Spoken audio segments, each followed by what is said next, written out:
Well, welcome back to a new episode of the Triumph Roadster restoration. Today it's pouring with rain outside, so I've popped into the garage and we're going to polish up the chromework to celebrate the fact that we got a spark out of the ignition system last time. Other than that, I'm also going to be changing the oil, because I don't know how old the oil in the engine is, and it's good practice to do it anyway. So, what are we waiting for? Let's get going.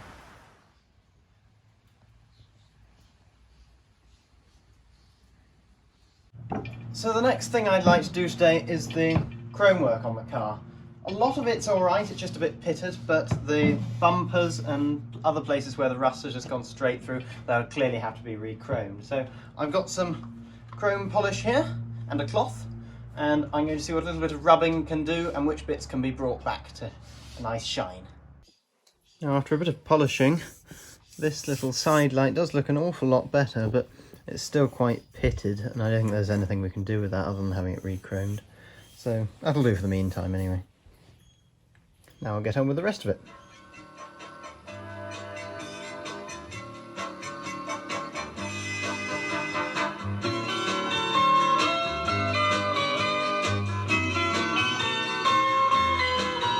Well, that's one headlamp done.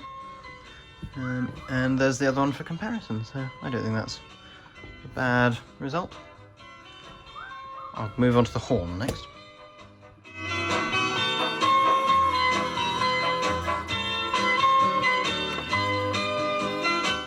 So that's the headlamp and this horn done now.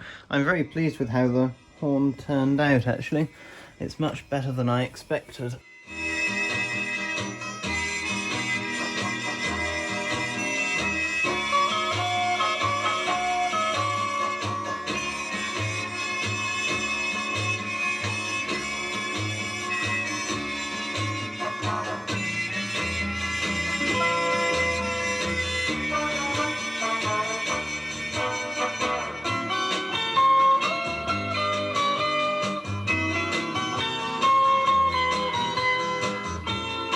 So that's the headlamps, the horns and the side lights done.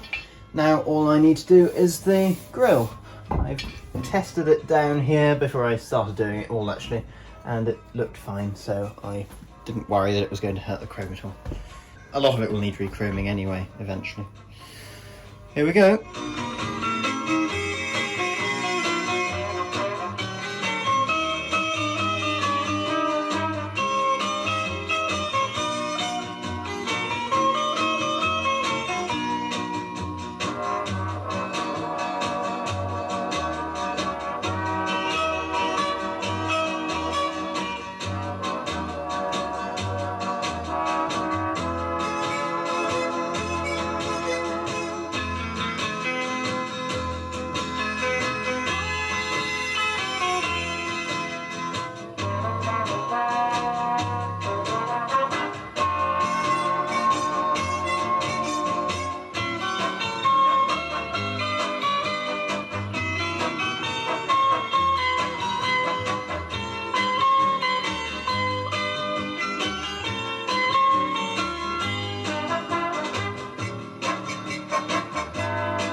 So that's the front chromework all done.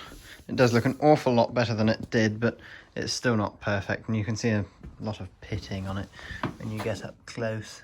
So I'm going to call that done.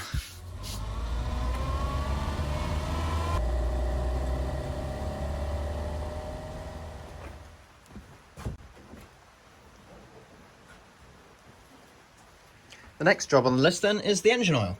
So the dipstick is down here. I've checked it many times before. Of course, I wanted to check it was clean and that there was some in it before I turn the engine over. And as you can see, it does look clean and there's plenty of it, so that's not to worry.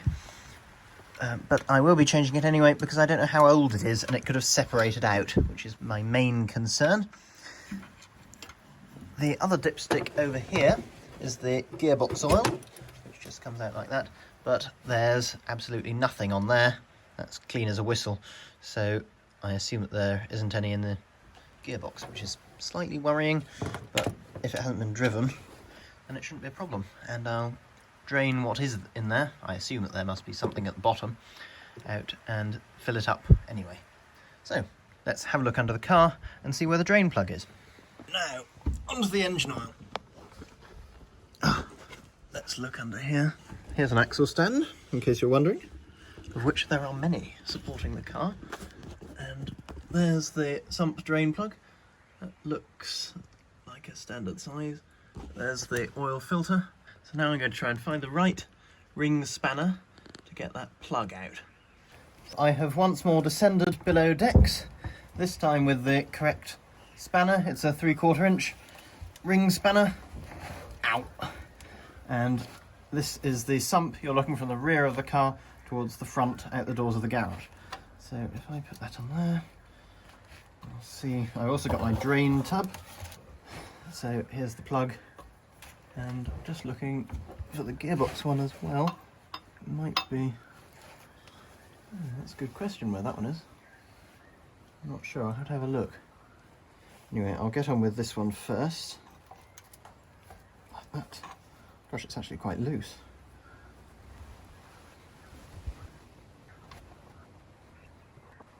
That does actually look much clearer than most of the oils I normally drain out of things. Yeah, look through it like that. You can see it's still got its golden honey colour.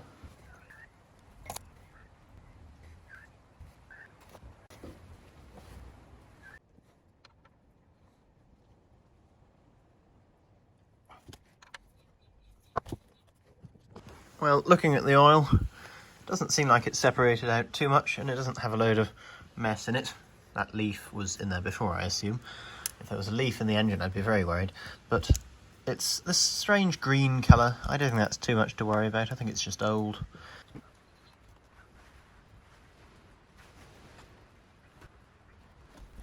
So I got about a bit more than 4 litres out of the engine, which I've now decanted into an empty bottle. And I have some new oil, relatively new. It's old, it's just been sitting in our shed for ages, but it is clean and has never been in a car before. So I'm going to remove the airbox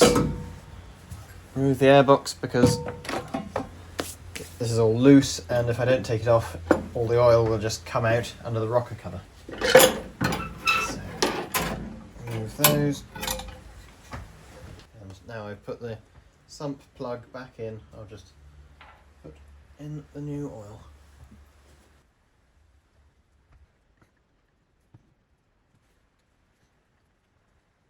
Oh, no, stop.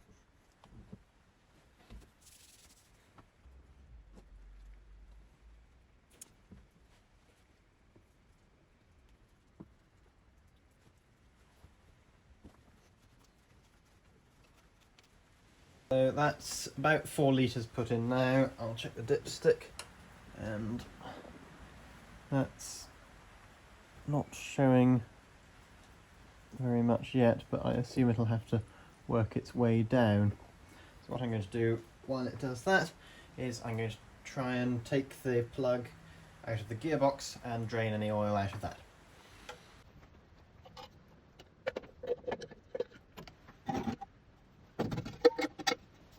I'm now back under the car again, and upon closer inspection it's quite obvious that this is the drain plug for the gearbox. So I've brought the tub back underneath, and I've got a, what's that? It could be 7/16. If you can work it out, then you're better at reading de-chromed spanners than I am. Yes, I think it is 7/16. Anyway, I'm going to try and take this off, and hopefully if there is any oil in there, it'll come out. Gosh, it's very stiff.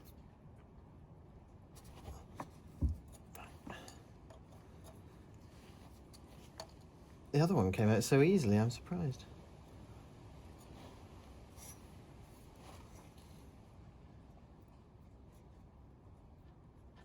Yep, there it is. This looks very clear as well. Wasn't very much in there. No wonder it wasn't reading on the dipstick. While it's draining, I was just looking at the top of the plug, for the gearbox, and it's got this funny white goo on it. I don't know what it is. If it were in an engine, I'd say that there were a head gasket gone, but I don't know what it means in a gearbox. So I'll scrape it off, and hopefully someone will be able to tell me what's wrong with it. Fingers crossed it's nothing major.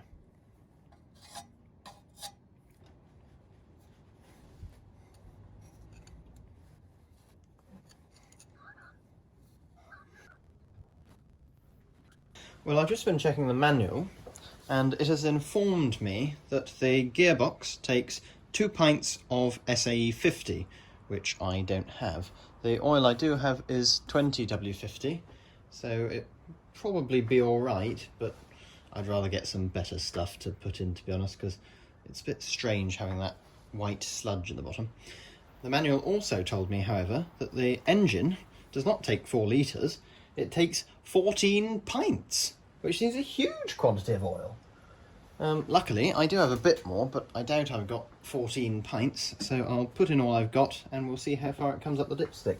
I looked at the dipstick again, just to see how much had come through, and it's only about a quarter full on the dipstick, so I'm definitely going to have to put a bit more in, but I don't have 14 pints here with me today, so I'll have to get some more, I think.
Now about 7 litres of oil in the engine, fingers crossed.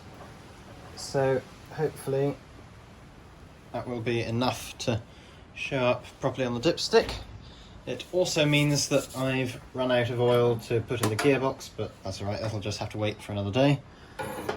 And if I put the rocker cover back on, I'll check the oil level again, and we now have, more than half full. Yeah. So it's about 3/4 of the way now. That's pretty good. I'm happy with that. I'll put a bit more in next time, because we'll probably not be running the engine in the incredibly near future, let alone driving it anywhere on the gearbox. So I think it's time for a good cup of tea.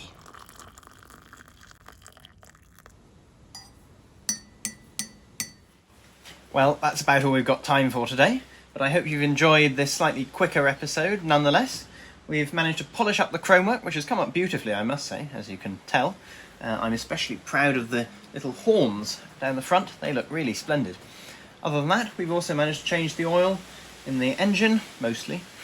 We still need a little bit more to top that up, but we've drained the mess out of the gearbox, and I'll be able to fill that up next time. So, until next time, I will say thank you very much for watching, and ta-ta for now.